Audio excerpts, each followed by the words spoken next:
Renungan Hari Kamis 12 Agustus 2021. Hidup dalam pengampunan yang tak terbatas jumlahnya.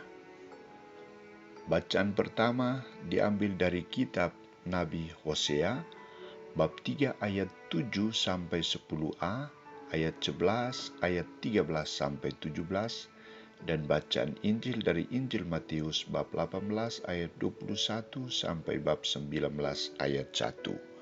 Saudara-saudariku terkasih, dalam setiap ibadat dan juga perayaan Ekaristi selalu ada kesempatan bagi kita untuk mengungkapkan tobat, penyesalan atas segala dosa dan kesalahan kita. Pertanyaan, mengapa harus ada pengungkapan tobat? Secara singkat dapat dikatakan bahwa tobat adalah proses pengungkapan diri akan segala keterbatasan manusia dan proses pemurnian diri agar layak mempersembahkan diri dan segala keinginan di hadapan Tuhan. Tobat adalah proses penyadaran bahwa kita memiliki kelemahan dan keterbatasan. Perlu ada perbaikan diri, perlu ada sikap damai dengan Allah dan juga dengan sesama.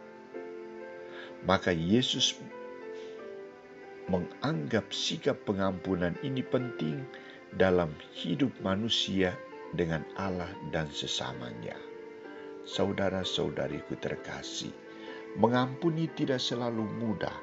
Maka Petrus mengajukan pertanyaan kepada Yesus, "Tuhan, sampai berapa kali aku harus mengampuni saudaraku jika ia berbuat dosa terhadap aku? Apakah sampai 7 kali?" Petrus berpikir bahwa pengampunan bisa dilaksanakan cukup sekali dalam sehari. Maka dalam satu pekan, wajib melakukan 7 kali pengampunan terhadap sesama. Terhadap jawaban Yesus ini, terhadap jawaban Petrus ini, Yesus tegas memberikan jawabannya.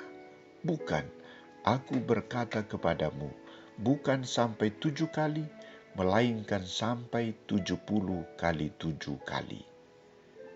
Pengampunan yang ditekankan oleh Yesus di sini adalah pengampunan sejati, pengampunan yang tidak memiliki patokan sampai berapa kali atau sampai sekian kali. Pengampunan yang bersifat tak terbatas terus-menerus. Mengapa Yesus memberikan jawaban demikian?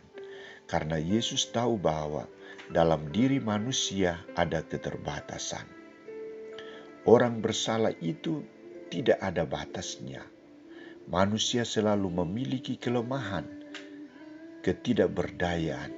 Ia bukan manusia yang sempurna. Maka dituntut pengampunan.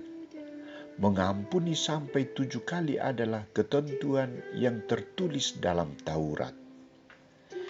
Maka Petrus mempunyai kegelisahan bagaimana jika yang berbuat salah lebih dari itu, apakah tetap berlaku hukum yang sama? Yesus memberikan patokan yang jauh lebih mendalam dari Taurat, yakni pengampunan yang tiada batasnya. Yesus mengajak Petrus dan para murid lain, termasuk kita, untuk mempunyai kasih yang tak terbatas pada setiap orang. Jika kita bertindak hanya atas dasar hukum, kita bukanlah akan mengendalikan hukum itu, tetapi justru kita akan dikendalikan oleh hukum. Sementara hukum tidak bertujuan untuk membebaskan, namun menghukum. Hanya kasih yang dapat membebaskan kita dan memberi kesempatan kepada kita untuk hidup dan berkembang. Saudara-saudariku terkasih, Yesus melihat efek dari tidak adanya pengampunan. Yang akan terjadi adalah kekacauan, perkelahian, pertikaian, benci, dendam, dan lain sebagainya. Karena itu, anjuran praktis yang diajarkan oleh Yesus kepada para murid-Nya dan kita saat ini adalah ungkapan pengampunan yang tertuang dalam doa Bapa kami.